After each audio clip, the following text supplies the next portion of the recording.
Seminario Crisol, El Poder de las Decisiones, es basado en la vida del rey David, como hemos estado observando. Y bueno, hemos traído junto al rey David a diferentes personajes, porque la vida del rey David pues estuvo acompañada de otras personas. Y hemos hablado, por ejemplo, del rey Saúl, el primer rey de Israel. Hemos hablado de Goliat, que fue a quien venció David y se hizo famosísimo. Hemos traído también a Betsabé, a Urías, uno de sus guerreros. Hemos traído también a Samuel, porque ese es otro de los personajes que aparecen en la vida del rey David. Y ahora vamos a hablar acerca de David y Salomón.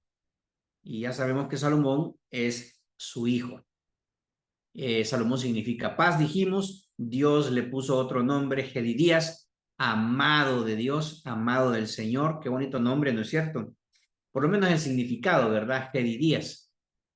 No sé si ustedes conocen a alguien que se llame Jedidías, pero esa persona ojalá que sepa el significado de su nombre, amado del Señor, imagínense. Los Jedidías. Hay una congregación aquí en Tegucigalpa que se llama Amados de Dios. Los Jedidías sería entonces, ¿verdad? Bueno, la sexta sesión se titula Desilusión versus Esperanza. Y quiero anticiparles que en esta sesión estamos estudiando la vida del rey David, pero ya en sus postrimerías. Ya no es el mismo muchacho que se fajaba cuidando las ovejas de la familia, no es el joven gallardo que venció al rey, al gigante Goliat y se hizo rey a los 30 años. Ya no es ese personaje que antes iba a la batalla y que podía vencer a gigantes. Ahora ya no, ya está mayor. No quiero decir la edad todavía porque es una sorpresa, pero tampoco quiero decir que estaba viejo porque yo casi tengo la edad, entonces mejor no digo nada, ¿verdad? Peligroso, yo mismo me queme, ¿verdad? Desilusión versus esperanza. Vamos a ver, Rocío, cómo está de su garganta. Usted anda bien, ¿verdad? Estamos bien, doctor. Uy, qué bien, excelente. Bueno, por favor, ayúdenos con la lectura. El gran deseo de David. Segundo libro de Samuel 7. Una vez que el rey David se hubo establecido en su palacio, el Señor le dio descanso de todos los enemigos que lo rodeaban. Yo creo que esto merece un buen comentario y es que, miren, había pasado mucho tiempo ya y David, pues, había tenido bastantes problemas. Recuerden ustedes que hubo una sentencia de parte de Dios, eh, hubo desastre tras desastre, le llovió sobre mojado a David, su hijo mayor, abusó sexualmente de su hermana, o sea, otra hija de David. El hermano de esta chica abusada sexualmente mató a su hermano mayor. Este hombre que mató a su hermano mayor usurpó el trono del rey David, se acostó sexualmente hablando con sus mujeres, las mujeres del rey David, y todo lo que el profeta Natán había sentenciado que iba a ocurrir, ocurrió. Así que David incluso tuvo que huir del palacio. Y bueno, en esa ocasión, ahí es donde aparece el personaje de Mefiboset. No, Mefiboset aparece mucho, mucho más atrás con Saúl. Me confundí. El caso es que en realidad David había sufrido bastantes reveses en su familia. Y honestamente habían pasado ya bastantes años. Y ahora leemos aquí en el segundo libro de Samuel, una vez que el rey David se hubo establecido en su palacio otra vez, ¿verdad? Porque había habido una revuelta ahí. Su hijo, como dije, Absalón había querido usurpar el trono. Entonces, una vez que ya las cosas volvieron otra vez a su cauce, el Señor le dio descanso de todos los enemigos que lo rodeaban, incluyendo enemigos de otras naciones.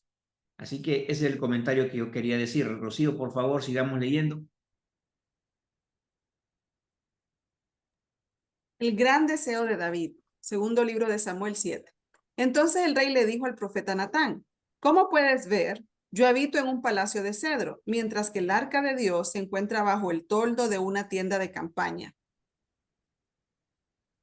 Bien, respondió Natán, haga su majestad lo que su corazón le dicte, pues el Señor está con usted. Es interesante porque como hemos estado viendo la lectura cronológica de la Biblia, nos hemos dado cuenta de cómo surge esa tienda de la que está hablando David, ¿no es cierto? El famoso tabernáculo, que sencillamente fue dictado por parte de Dios en el monte Sinaí a Moisés. Y es que esa tienda iba a ser una tienda móvil, iba a estar a lo largo de la travesía de los israelitas por el desierto hasta llegar a la tierra prometida. La primera generación murió, sin embargo, sus descendientes, la segunda generación, tuvieron que seguir acarreando esta tienda de campaña donde la presencia de Dios moraba en medio del pueblo de Israel. Ahí dentro estaba el arca del pacto, el simbolismo de la presencia de Dios en esencia. Así que David, una vez que ya se ha asentado en su palacio nuevamente y vuelve la paz, la tranquilidad a su reino, entonces él tiene, qué sé yo, un proyecto en mente. Y dice, bueno, la presencia de Dios está en una tienda móvil, una tienda de telas. Y yo vivo aquí en este palacio elegante, majestuoso. Eso no le pareció justo a David, sino que dijo, bueno, voy a hacer algo digno para Dios. Voy a hacer un templo así como este palacio y mucho más majestuoso de ser posible, porque es la presencia de Dios la que va a estar ahí. A mí me parece un tremendo proyecto, no sé usted, pero me encantaría, ¿verdad? Pero, ¿qué fue lo que pasó? El profeta Natán, escuchando las palabras del rey David, dijo, haga su majestad lo que su corazón le dicte, pues el Señor está con usted. Creo que en ese momento Natán habló desde su corazón, no del corazón de Dios. Óigame bien, Natán habló desde su corazón, no del corazón de Dios. Y se lo voy a demostrar en unos instantes, pero lo primero que quiero decir aquí es una enseñanza que es muy importante. Cuando nosotros vamos a dar consejo, siempre debemos asegurarnos de no estar dando ese consejo desde nuestro corazón. Porque cuando usted hace eso, se queda corto en el consejo. Aquí no miramos a Natán que consultó con el Señor. No le dijo a David, David, rey, quiero pedirle que me dé un par de días para consultarlo con el Señor. No. Habló desde un punto de vista fraternal, como dos amigos cercanos, como un Natán que se sentía orgulloso de que uno de los hijos del rey David, el rey de Israel, llevara su nombre, como alguien que había establecido una bonita amistad entre David y Betsabé y el resto de la familia. Aquí es lo que miramos en esta conversación. Haga su majestad lo que su corazón le dicte, pues el Señor está con usted. También no me parece un buen consejo cuando se le dice a una persona, haz lo que tu corazón te dicte. ¿Me entiende? Ya desde ahí, entonces, no puedes decirle eso a una persona y puedes asumir que el Señor está con él. Sí, pero no se le puede decir a una persona que haga lo que su corazón le dicte. No, aquí es donde pesa todo lo que hemos estado estudiando hasta este momento, damas y caballeros. Aquí es donde pesa el carácter, en donde pesa la verdad, en donde pesa la fe, en donde debe de pesar la lealtad al Señor. Aquí es donde tenemos que sopesar las cosas espiritualmente, no lo que dicta nuestro corazón, sino, recuerde lo que dice el Señor, ¿verdad? Que engañoso es el corazón más que todas las cosas. perverso. Así que no podemos entonces hacer lo que dicte nuestro corazón, dejarnos llevar por los dictados de nuestro corazón. Eso podría ser peligroso. Y ya lo vamos a demostrar a continuación. Mire, mire, mire. Lo que Natán, el profeta de Dios, le dice, se lo dice desde su corazón, no del corazón de Dios. David está muy agradecido por todo lo que Dios ha hecho por él. David quiere hacer algo grande para Dios y no está mal, ¿no es cierto? Hacer un palacio, un templo para Dios no está mal, nada mal. David comparte sus sueños con Natán, quien afirma sus planes. De cierta forma, siento que Natán pues no estaba contradiciendo al rey en absoluto. Más bien le parecía a él un buen proyecto. No creo que Dios se enoje al hacer su palacio, no creo. Entonces creo que se quedó corto ahí en cuanto a eso de consultar a Dios. Vamos a ver lo que sigue, por favor, Rocío. La respuesta inesperada de Dios. Segundo libro de Samuel 7. Cuando tu vida llegue a su fin y vayas a descansar entre tus antepasados, yo pondré en el trono a uno de tus propios descendientes y afirmaré su reino. Será él quien construya una casa en mi honor y yo afirmaré su trono real para siempre. ¿Qué le parece? Aquí es donde le demuestro que lo que el profeta Natán le estaba diciendo a David venía de su propio corazón y no del corazón de Dios. En otras palabras, lo que dice aquí es que cuando tú hayas muerto, David, y yo le entregue a tu sucesor el trono de Israel, él va a ser quien me construya una casa en mi honor, no tú. ¿Qué le parece eso? Qué feo, ¿no es cierto? Que le ponchen el globo a uno así, ¿verdad? Si uno tenía una buena idea, si esta idea era grandiosa, era bonita, no venía a demeritar a Dios, al contrario, lo venía a exaltar, a resaltar, ya era tiempo de que Dios tuviera un templo como el que se merecía. O sea, era un proyecto lindo. ¿Y cómo así que Dios no quería que David le construyera un templo? Bueno, hay una respuesta en realidad ante eso que nosotros nos preguntamos y creo que vale la pena seguir estudiando. Entonces, es una desilusión, ¿no es cierto? Eh, por eso creo importante que nosotros también aprendamos esta lección de humildad, ¿no es cierto? Porque a veces la desilusión puede tocar a nuestra puerta y entonces podemos sentirnos mal por lo que el Señor no quiere decirnos que sí. Sigamos entonces. Dios afirma el anhelo de David. Me encanta ese proyecto, David. De verdad que me siento honrado, pero le dice que él no será quien construirá el templo. Entonces, Rocío, por favor, sigamos leyendo aquí. ¿Qué pasa? Una sorprendente respuesta de David. Segundo libro de Samuel 7. Ah, Dígnate entonces bendecir a la familia de tu siervo, de modo que bajo tu protección exista para siempre. Pues tú mismo, Señor omnipotente, lo has prometido. Si tú bendices la dinastía de tu siervo, quedará bendita para siempre. hermanos, tengo que decir a estas alturas que las buenas intenciones no son suficientes. Ante Dios, las buenas intenciones no son suficientes, porque Él tiene que analizar lo que nosotros estamos proponiendo. Se lo digo de la siguiente manera, es posible que usted y yo, humanamente hablando, queramos hacer cosas para Dios, que nos sentimos de alguna manera agradecidos con Él y decimos, bueno, yo tengo esta idea y la voy a proponer delante del Señor para que Él me la bendiga. Pero mire, a veces las buenas intenciones no son suficientes, se quedan cortas.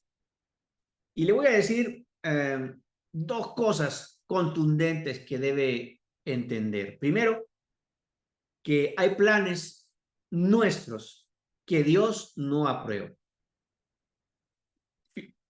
Y usted no se disguste por haberle dicho eso, pero es la verdad. Por eso a veces algunas de nuestras oraciones están en espera. O sencillamente Dios ha dicho tajantemente, no quiero que hagas eso. Y eso es lo que le hace un padre a un hijo a veces, ¿no es cierto? El hijo tiene buenos planes y sale con que el papá le dice que no. Bueno, porque es que los padres se supone que sabemos más, ¿no es cierto? Pero también nosotros conocemos el corazón de nuestros hijos. Y a veces nuestros hijos salen con disparates. A veces nuestros hijos salen con malas decisiones en medio de sus proyectos.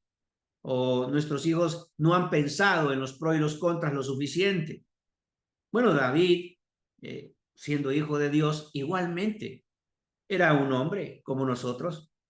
Y bueno, él no había pensado lo suficiente en la propuesta que le estaba haciendo a Dios. Así que por eso es importante que usted y yo entendamos que, en segundo lugar, Dios no es un Dios que a todo dice sí. Dios no está obligado a decirnos sí a todo lo que nosotros queremos hacer para Él. Oiga bien, Dios no está obligado a decir que sí a todo lo que nosotros hacemos para Él. Habrá cosas que no. Por ejemplo, a mí me encantaría ser un cantante cristiano buenísimo, porque así que yo enseño, a mí me gustaría terminar con una canción. Qué lindo sería, pero Dios no me lo ha permitido. A mí me encantaría tocar el piano magistralmente y hacer llorar a la gente, pero mire, aunque fuera para Dios, Dios no me lo ha permitido. ¿Se da cuenta?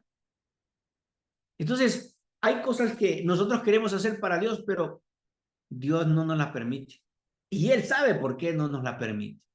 Quizás porque nos volveríamos arrogantes, autosuficientes, nos envaneceríamos, viviríamos de la vanidad. Por eso Dios no nos permite algunas cosas. ¿Entienden? Así que sepa eso, hay planes que Dios no nos va a aprobar. Y Dios, en segundo lugar, no está obligado a decir sí a todo lo que nosotros le pedimos. Así que si usted se ubica en esto que acabo de decir, en sus oraciones, va a tener más cuidado de no desilusionarse, por ejemplo, cuando Dios dice no a sus planes, o que sencillamente usted está haciendo algo bueno para el Señor, pero quiere pedirle un incremento a esto y Dios no se lo da. Tranquilo, tranquila, porque Dios sí sabe lo que usted y yo no sabemos, que esto podría derivar en algo que más bien nos haría perder a nosotros la perspectiva. Bueno, está tremenda esta enseñanza, gracias al Señor. Sigamos avanzando y aprendiendo. David podría haberse enfocado en su desilusión, ¿no es cierto? David podría haber dicho, bueno, qué lástima que Dios no me aprobó esto, era bueno, y se pudo haber entristecido al punto de la depresión, se pudo haber sentido mal, porque aunque quería agradar a Dios, pues él no quería aceptar su proyecto. Y muchas veces nos disgustamos con Dios cuando las cosas no salen como nosotros queremos, ¿verdad? Pastores que están aquí posiblemente han querido un edificio más grande, han querido una congregación más grande, han querido una unción más grande y Dios no se las ha permitido. Y a veces uno de nuevo, otra vez, puede caer en la desilusión, en la desesperanza, puede caer en la depresión. Hey, pero cuidado porque Dios sabe lo que hace. Dios sabe lo que hace. ¿Por qué no tenemos ministerios más grandes? ¿Por qué no tenemos ministerios de mayor alcance, con mayor cobertura? Bueno, Dios sabe por qué lo hace. Dios no nos ha llamado a ser celebridades, hermanos. ¿Me explico? Ese es el asunto, que a veces queremos emular, imitar a otras personas que se han convertido en celebridades. No sabemos cómo están sus corazones, pero eso sí, es importante que nosotros trabajemos en nuestro propio corazón, más que en el de las demás personas. ¿Ve usted? Bueno, en cambio David decidió adorar al Señor, decidió adorar a Dios. Qué buenísimo esto porque yo creo que es lo que nos toca hacer. Ante los no de Dios, no nos desilusionemos, no nos deprimamos. Sencillamente adoremos al Señor porque Él sabe lo que está haciendo. Él sabe de lo que nos está librando también. Él sabe de lo que nosotros somos capaces o somos incapaces. Y por eso usted no se deprime, no se deprime. Sigamos aprendiendo, por favor, Rocío. Primer libro de Crónicas. Puesto de pie, el rey David dijo: hermanos, hermanos de mi pueblo, escúchenme. Yo tenía el propósito de construir un templo para que en él reposara el arca del pacto del Señor nuestro Dios y sirviera como estrado de sus pies. Ya tenía todo listo para construirlo. Bueno, ahí tenemos entonces cómo el rey David está poniendo delante de todos sus oficiales, de todos los ancianos de Israel, este gran proyecto. Sin embargo, Dios no lo había aprobado. Sigamos con la lectura, por favor. Cuando Dios me dijo: tú no me construirás ningún templo porque eres hombre de guerra y has derramado sangre. Sin embargo, el Señor, Dios de Israel, me escogió de entre mi familia para ponerme por rey de Israel para siempre. Y aquí miramos, damas y caballeros, la razón por la cual Dios no le permite construir el templo. Ahí dice clarito, porque eres hombre de guerra y has derramado sangre, entre ella la sangre del hitita Urías. ¿Qué le parece? Ahí está la razón, o sea, no se pierda usted. Sencillamente Dios no quería aprobarle este proyecto a David porque sus manos estaban llenas de sangre. Mire, no era un capricho de Dios. No es que él había dejado de perdonar a David por Betsabé. No, no, no. Pero es que había algo que definitivamente no podía permitir Dios. Que un hombre que tenía manchadas las manos de sangre construyera el templo para un Dios santo. ¿Ve usted? Y esto le va a explotar el cerebro cuando ya entremos con Salomón. Ya lo va a mirar. Pero es interesante. Ahí está la razón por la cual Dios no le permitió construir el templo a David. Sigamos avanzando entonces en la enseñanza.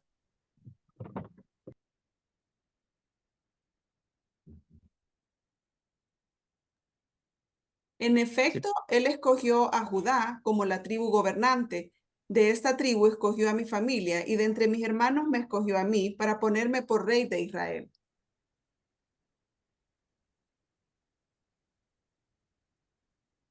De entre los muchos hijos que el Señor me ha dado, escogió a mi hijo Salomón para que se sentara en el trono real del Señor y gobernara a Israel. Sigamos.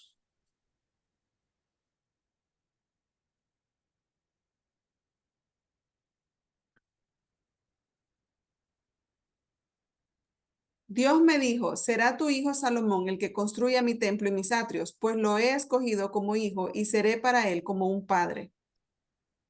Ahí está.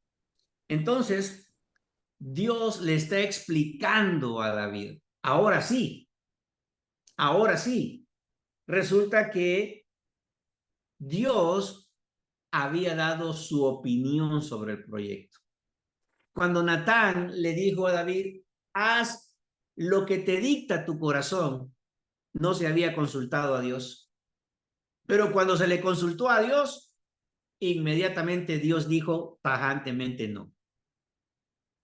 Así que por eso le demuestro a usted que Natán había hablado desde su corazón, pero no del corazón de Dios, porque en el corazón de Dios estaba el no para David. Así que David asimila el plan de Dios. Eso es lo que miramos aquí en este texto bíblico.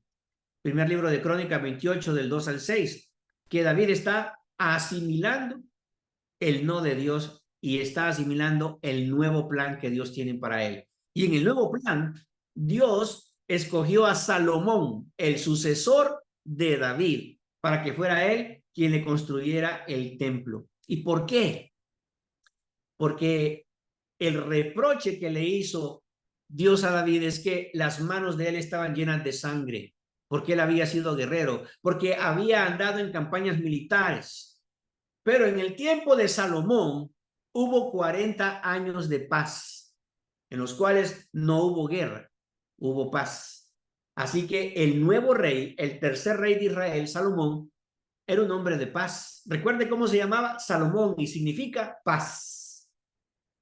Así que en ese tiempo, 40 años de Israel, del Reino Unido fueron años de paz, en los cuales Salomón pudo llevar a cabo la misión de Dios de construir un templo. Qué maravilloso, ¿no es cierto? Dios no hace las cosas al azar. Este niño a quien David le puso Salomón, su significado era paz, ese era el que le iba a construir el templo a Dios. Maravilloso, ¿no es cierto? Como enseñanza. Wow, sigamos avanzando entonces. David espera plenamente que Dios cumpla su promesa. Y Dios, déjeme decirle que siempre cumple sus promesas. David adapta su deseo al plan de Dios. No le queda más remedio adaptar su deseo al plan de Dios. Y David entrelaza con pasión, se me fue. Y David enlaza o entrelaza con pasión su papel con el plan de Dios. O sea, dice, si mi plan no va a dar resultado, no va a ser aprobado, no ha sido aprobado, de hecho, entonces me toca aceptar el plan de Dios que va a ser mejor que el mío. Y entonces vamos a acoplarnos al plan de Dios. Y entonces, mire algunas cosas que empieza a hacer David. En primer lugar, David da responsabilidad a los líderes que está gobernando y les dice qué es lo que tienen que hacer para que el proyecto de la construcción del templo se lleve a cabo. Usted lo puede leer en el primer libro de Crónicas 28:8. David da responsabilidad a Salomón, primer libro de Crónicas 28 del 9 al 10. O sea, le dice cómo tiene que llevar a cabo este proyecto. También David da los planos a Salomón, primero de Crónicas 28 del 11 al 19. O sea, ya había planos porque David había trabajado con anticipación, pero se los da los planos a Salomón. También David anima a Salomón y da un tremendo discurso para que él se oriente en la ejecución de ese proyecto. David dio sus recursos reales y personales, oro, plata, piedras preciosas, madera, para que se llevara a cabo. Él había estado atesorando todo eso con el paso de los años porque tenía ese proyecto entre ceja y ceja. David recoge ofrendas de la gente. David se compromete por completo con el proyecto de Dios. O sea, este proyecto no se lo sacó David de la manga de la camisa. Lo tenía bien pensado, mis hermanos. Y aquí tenemos entonces a alguien que ante todo lo que había acumulado, se le dijo no, pero no se desilusionó, sino que más bien tuvo la esperanza de que su hijo Salomón sí pudiera cumplir a cabalidad con este proyecto.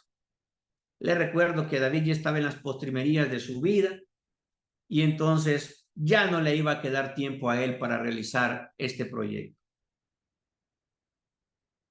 Así que lo asimiló, lo entendió perfectamente y le traspasó este proyecto a su hijo Salomón. Maravilloso. Bueno, la gran pregunta, para que vayamos aterrizando con esto, es la siguiente. ¿Cómo podría usted ir más allá de la desilusión y aceptar su papel en el plan de Dios? Quizás a usted le ha tocado ser el segundo violín, ¿no es cierto? Quizás es el subdirector o sencillamente es el director de uno de los departamentos del ministerio, es el copastor, o sencillamente es el pastor principal de una iglesia, pero no ha subido en escala en la denominación. No sé, quizás es jefe porque trabaja secularmente, pero todavía no le han dado un aumento o una posición más estratégica. ¿Cómo podría ir usted más allá de la desilusión y aceptar su papel en el plan de Dios? Bueno, creo que esto es bien importante respondérnoslo, porque si nosotros no aceptamos esos roles que Dios nos ha dado y caemos en la desilusión, caemos en la desesperanza, nos podemos convertir en un problema, fíjese. Nosotros podemos ser el problema porque no aceptamos el plan de Dios, no lo asimilamos como David lo hizo. Nos ponemos como niños malcriados, reclamándole a Dios, o sencillamente no queremos apoyar a Dios en su plan con otra persona. Y eso no fue lo que pasó aquí, ¿no es cierto? David no boicoteó a Salomón. David no le hizo quedar mal a Salomón, sino que le entregó todo, le dio todo su apoyo a Salomón. Eso es lo que tenemos que hacer, fíjese, cuando Dios no nos escoge a nosotros, sino que escoge a otra persona. Eso es ser cristiano, mi hermano. Es una prueba de fuego en realidad y es el poder de nuestra decisión. No caer en la desilusión, no caer en ser niños malcriados, porque no nos ha tocado a nosotros hacer eso. Sencillamente, usted no sea parte del problema, sino más bien de la solución. Apoye con todo su ingenio, con todas sus fuerzas, con todas sus capacidades, sus recursos, como lo hizo el rey David. Y aunque usted no vea aquello que va a suceder, sencillamente sepa que Dios va a estar agradado con su actitud, con su comportamiento. Bueno, cada quien tiene que asimilar esto y aplicarlo a su propia realidad, porque de nuevo, yo que estoy hablando desde aquí no les conozco, pero Dios sí les conoce. Y finalizamos con estos dos versículos que tengo para ustedes, que me parecen también muy buenos analizarlos. Por favor, Rocío. Efesios 2:10. Porque somos hechura de Dios, creados en Cristo Jesús para buenas obras, las cuales Dios dispuso de antemano a fin de que las pongamos en práctica. Este texto bíblico es sumamente motivante. Primero dice que somos hechura de Dios. La palabra hechura en el griego original es